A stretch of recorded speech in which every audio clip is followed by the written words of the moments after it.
Begin with a simple human story that sets the tone. Imagine a bustling eatery at lunchtime, plates clattering, voices overlapping, aromas of stew and grilled fish drifting through the air. An older woman steps inside, her clothes a little worn, her posture carrying years of experience. She asks softly for leftover food. In some places, this request might draw stares or sharp words. In much of Africa, the first instinct, taught through families and reinforced by proverbs, is to treat an elderly person with dignity, offer water, a seat, a greeting, and if possible, a plate. This story becomes a lens for exploring culture and habits across a vast, varied continent, and it reminds us that customs aren't just rules, they're living expressions of how people believe others ought to be treated. Acknowledge the incredible diversity of Africa, while tracing common threads. There are dozens of nations and hundreds of languages and cultural groups, each with distinct food, clothing, music, ceremonies, and social norms. Yet, across many communities you find shared values, generosity toward guests, deep respect for elders, and the idea that a person's dignity is collective business, not a private burden. If someone is hungry, the community feels it. If someone is celebrated, the community shows up. In that spirit, the old woman's request is not strictly a personal problem, it's an invitation for the group to demonstrate its character. Understand greetings as the foundation. Before any transaction, meal, or conversation, greeting rituals matter. A proper hello can be longer than the business that follows. In many places you ask about the family, the journey, the health, the work. The handshake can include a snap or a double clasp. The tone of voice is measured and warm. This habit does more than sound polite. It builds a web of recognition, so that when someone like the old woman appears, she's not unseen. She's brought into view by the shared practice of noticing people and acknowledging their presence. Hospitality is not a performance. It's a duty. The norm that a guest should not leave hungry is deeply ingrained. Whether the food is a pot of maize porridge with greens, or a spread of jollof of rice, injera, with stews, or grilled fish with cassava. In households, visitors are offered tea, water, or a small snack even if they arrive unannounced. In markets, a vendor may pass a taste of fruit or nuts, with a laugh and a proverb about sharing. In that context, leftovers aren't scraps. They're still food, still valuable, still tied to the host's reputation. To mock someone for asking would, in many communities, be seen as small-hearted, or simply unwise, because today's helper might be tomorrow's person in need. Food is memory, identity, and rhythm. Meals often follow daily cycles shaped by work, prayer, school, and market times. In villages, breakfast might be simple and quick before farm work. Lunch can be the hearty pause. Dinner brings family together around one pot. There's a habit of stretching resources creatively, turning yesterday's stew into today's sauce, or rehydrating dried maize into soft porridge, so that little is wasted. This practical approach grows from environments where frugality is not a choice, but a skill that ensures everyone gets enough. It also means that leftovers are not shameful, they're sensible. Markets are more than commerce, they're social theaters. Bargaining is a polite dance, not a fight. People exchange prices with good humor, swap neighborhood updates, and strengthen bonds. News travels along these pathways: who's gotten a job, who's ill, who just got married, who needs help. When someone like the old woman is spotted, it's common for word to travel to a relative or friend who can assist. The market's habit of weaving information through conversation becomes a safety net. The proverb is a pocket-sized moral compass. A single bracelet does not jingle, underscores the power of community. A child who is not embraced by the village will burn it down to feel its warmth, warns against neglect. The elder's seat is never empty, reminds listeners of continuity and experience. These sayings aren't museum artifacts. They're everyday tools for decision-making. If an elder asks for food, a proverb in the back of someone's mind may nudge them toward kindness.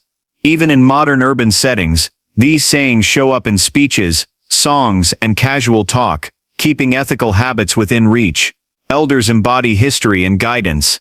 Across many societies, older people are consulted for disputes, naming ceremonies, or land matters. They're storytellers who carry lineages and lessons. The habit of deferring to elders, offering them the first portion, standing up when they enter, greeting them with respectful terms, comes from a belief that wisdom deserves tangible recognition. So when an elder faces humiliation, it's not only a personal slight, it hints at a breakdown in the transmission of values. Repairing that means teaching younger people not just rules but the reasons behind them. Storytelling is an educational technology. Around fires, in courtyards, on long bus rides, stories get told and retold, often with songs and audience participation. Animal tricksters teach cleverness. Heroic figures teach perseverance. Everyday people show how to respond to moral tests. A tale about an old woman who's refused food can be transformed into a story where different outcomes demonstrate consequences. One version ends with shame and regret. Another shows a ripple of generosity that lifts everyone. The habit of moral storytelling is less about scolding and more about helping communities imagine better choices. Music and dance are communal laboratories. Drums, hand claps, voices, and string instruments draw people into shared rhythm. Dancers improvise, singers respond. Participation is the point. In this context, social habits get rehearsed. Children learn when to step forward, when to step back, and how to support others shine. The old woman's dignity is part of that choreography, making space, keeping time, helping those who might be on the margins to re-enter the circle. Clothing and adornment speak in code. Textiles, beadwork, henna, and hairstyles carry messages about status, age, region, or ceremony. Dressing well for an event isn't vanity, it's respect for the occasion and the people there. That respect extends to how people present themselves when serving or receiving food. Clean hands, a cloth to cover a pot, a careful ladle, all communicate care. The habit of treating food service as ceremonial makes the act of sharing leftovers feel like an extension of a valued ritual, not an afterthought. Spirituality and religion create structures of accountability. Across the continent you'll find churches, mosques, traditional shrines, and varied practices of prayer and community service. Congregations organize charitable efforts, meals and visitation to the sick or elderly. There's a regular habit of tithes, alms or community giving, formal or informal, that supports those in need. Saying no to a simple request for food can thus feel discordant with the spiritual rhythm of the week, and people often act to keep their behavior aligned with their beliefs. Time flows with people, not the other way around. Many communities are more event-centered than clock-centered. A gathering starts when enough people arrive. Conversations finish when they're complete, not when a timer dings. This habit fosters patience and presence, and it makes room for unplanned kindness. When the old woman appears at an inconvenient moment, the cultural habit of flexible attention invites someone to pause, listen, and respond rather than rushing past. Kinship stretches beyond blood. The habit of calling elders, uncle, auntie, or grandmother, and young people child, or son, daughter, is common. These terms blur lines between family and community, making the social safety net wider. With that language comes responsibility. If any auntie is hungry, any child nearby has a reason to act. This woven kinship language helps people remember that belonging is not limited to a surname. Mutual aid groups are quiet engines of resilience. Rotating savings clubs, neighborhood task teams, funeral associations, and youth groups all run on habits of contribution, accountability, and trust. They ensure school fees get paid, roofs get repaired, and food shows up at a sick neighbor's door. The request for leftovers can trigger the same instinct: who can contribute a little to make a big difference? Step 16. Conflict resolution privileges face-saving and reintegration. Even when someone behaves badly, say a server humiliates a customer, response often aims to correct without permanently shaming. An elder might call a quick meeting, speak a proverb, draw a lesson, and then invite reconciliation. The habit here is to think long-term about relationships. You are likely to encounter each other again. Best to repair the fabric now. Imagine the scene. Someone steps between the server and the older woman, says, "Let us show respect," offers water, and turns the moment into a teaching opportunity. Humor disarms tension. Jokes, wordplay, and teasing are tools. A witty line can dissolve the hard edge of embarrassment. permitting a generous act to proceed without anyone losing face. This habit keeps dignity intact while nudging people toward kindness. It doesn't trivialize the need, it lubricates social gears, so they don't grind. Environmental respect encourages thrift. In many rural areas, habits like composting, reusing containers, and cooking with seasonal ingredients are practical choices born from necessity and care for land. The idea that food waste is morally and practically undesirable runs deep. Giving leftovers is sensible stewardship. A person who throws away edible food while a neighbor is hungry risks not only social disapproval, but internal disquiet, an uneasy feeling that they've broken an unwritten pact with the earth and the community. Rites of passage transform individuals into community assets. Naming ceremonies, initiations, marriages, and funerals all emphasize shared responsibilities. Food is central at each stage, and sharing it is part of the rite. You feed others, others feed you. That rhythm teaches from childhood that eating is communal. To hoard or to withhold, especially from an elder, clashes with these formative experiences. Urban life evolves the habits, not erases them. Cities compress time and diversity, and anonymity can grow. Yet urban neighborhoods often rebuild village patterns at smaller scales. The trusted corner shop, the familiar bus conductor, the landlord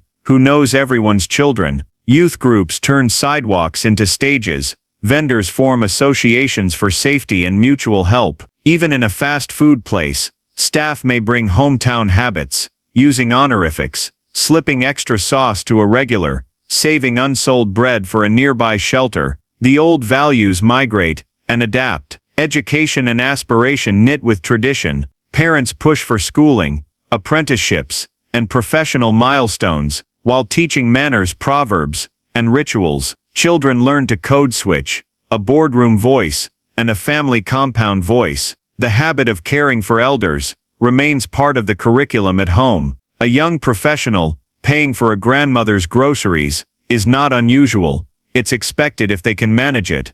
That same habit can extend to strangers who resemble the grandmother in their lives, someone older, in need, deserving of a warm smile and a warm meal. Technology amplifies community habits. Messaging groups raise funds for hospital bills. Neighborhood apps circulate alerts about missing persons or job opportunities. Short videos spread advice on cooking, finance, or childcare. These tools help a habit like generosity travel faster. A clip of someone honoring an elder can inspire others to replicate the act. The response to the old woman's request can ripple beyond the restaurant. If someone captures the kindness and shares it, not as spectacle, but as instruction, the language of respect is action first. Beyond the right words, sir, madam, auntie, come the deeds. Offering a seat, lifting a heavy bag, walking someone across a busy street, serving elders first, and letting them speak without interruption. These habits translate respect into muscle memory. People don't have to think hard to do the right thing, because the body knows the moves. A community with strong respect habits will reflexively protect the dignity of someone like the old woman. Generosity is often reciprocal, but not transactional. People give today without calculating a direct return, trusting that the circle will spin back when it's their turn. This is not naive, it's a tested survival strategy. The habit of goodwill extends to strangers precisely because strangers frequently become friends, neighbors, or in-laws. The old woman's face may be unfamiliar, but her condition is recognizable. Help her now, and the story may return as blessing later. Leadership shows up at small scales. We imagine chiefs, counselors, and officials, and they matter, but so do micro-leaders. The auntie, who organizes street cleanups, the youth who mediates arguments at the soccer field, the vendor who champions fair prices. These figures influence habits by example. If they step up to guide a situation toward kindness, others follow. The restaurant scene changes decisively when a recognized big brother or big sister figure smiles and says, "Serve her please. We are better than this." Pride and humility can coexist. Pride says, "We are a people who care." Humility says, "We can always do better." This balance prevents complacency and defensiveness. It helps communities accept criticism without collapsing. When a mistake is made, someone is humiliated. The habit is to correct it, not excuse it. Communities that carry both pride and humility respond to the old woman swiftly, and then reflect later on how to prevent a repeat. Children watch everything. What they see becomes their default. If they see adults sharing food, greeting strangers, protecting elders, and apologizing when wrong, they inherit those responses. If they see mockery go unchallenged, they internalize that too. The habit of modeling values is deliberate. Involve kids in serving food. Have them deliver plates to neighbors. Teach them how to greet, how to listen, how to give. One day, when they meet an elder in need, they won't hesitate. The art of the apology restores dignity. An apology is not just words. It can include gifts of food, a public acknowledgement, or an invitation to share a meal. This practice repairs status and reknits trust. Imagine the server bringing a generous plate, a drink and a soft-spoken apology. Then the manager coming out to greet and ensure the elder is comfortable. The event transforms from humiliation to healing, teaching everyone present the habit of repair. Craft, work and everyday excellence are acts of respect. Bakers rise in the dark to make bread. Fishermen pull their nets before sunrise. Tailors measure carefully. Teachers grade after hours. Ordinary diligence is a cultural habit that dignifies both the worker and the receiver. Serving food well is part of that ethic. If leftovers are given, they're packaged neatly, carried with care, and accompanied by blessings. The message is, even when giving what remains, we give it with honor. Festivals and ceremonies are rehearsals for generosity. Harvest, New Year, religious holidays, and local commemorations all involve extensive sharing, food, music, labor, and time. People contribute even when resources are tight, because the collective experience nourishes everyone. In this context, a single person's request for help is tiny compared to the scale of generosity practiced routinely. The habit is already trained. It's just a matter of applying it on a quiet Tuesday afternoon. Neighboring and belonging reduce the chance of neglect. Knowing who lives next door, who travels your bus route, who works your shift, who sells on your corner, these slow acquaintances become the threads that hold the cloth. When someone struggles, word reaches the right ears. Practical solutions emerge. A pot of soup appears. A ride is offered. A small fund is started. The old woman might be escorted home with a bag of food, and by evening 3 people have checked on her. Discretion protects dignity. Generosity doesn't always announce itself. People pass envelopes under the table, or hang a bag on a doorknob at dawn. This habit ensures the recipient is not paraded as a spectacle. In the restaurant, someone might quietly settle the bill, or pack a takeaway without fuss. Discretion is kindness multiplied. Help given without adding exposure. Boundaries also matter. Culture is not a license for intrusion or control. Healthy habits balance care with consent. Ask before you photograph. Ask before you publish someone's story. Ask before you assume what they need. With the old woman, the respectful approach is to listen. What would you like? Are you okay with rice and stew? Do you want to sit or prefer to take it away? Agency is preserved even as help is offered. Laughter and play glue communities together. Street soccer, clapping games, riddles, and casual banter normalize shared joy. That joy translates into cooperative action when problems arise. A place that laughs together can also mobilize together. The habit of lightness doesn't trivialize hardship. It steels people to face it with comradeship.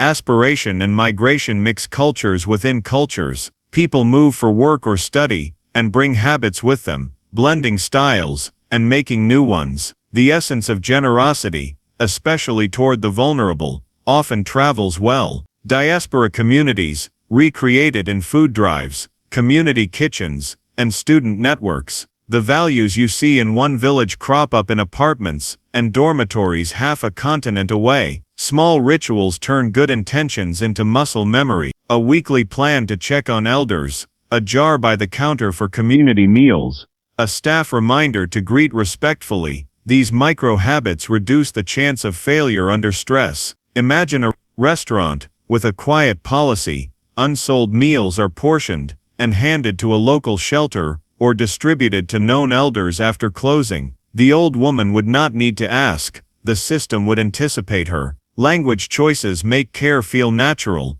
Calling someone mama, baba, auntie, or uncle can open the door to softer interactions. It signals, I see you as family, but language should follow the person's lead. If they prefer their name, use it. A cultural habit becomes strongest when matched with attentiveness to individual preference. Teaching through example beats lecturing. Younger staff in any workplace will mirror the elder staff's approach. If they watch a supervisor greet elders lovingly, handle difficult customers with calm, and set aside food for those in need, that becomes the expected standard. Over time, the very idea of humiliating someone for asking food feels alien, a violation of the workplace's identity. Storytelling returns as a blueprint for change. Retell the scene with the best possible outcome. The old woman enters. She's greeted, offered water, given a seat or a quick takeaway if she prefers. Someone says,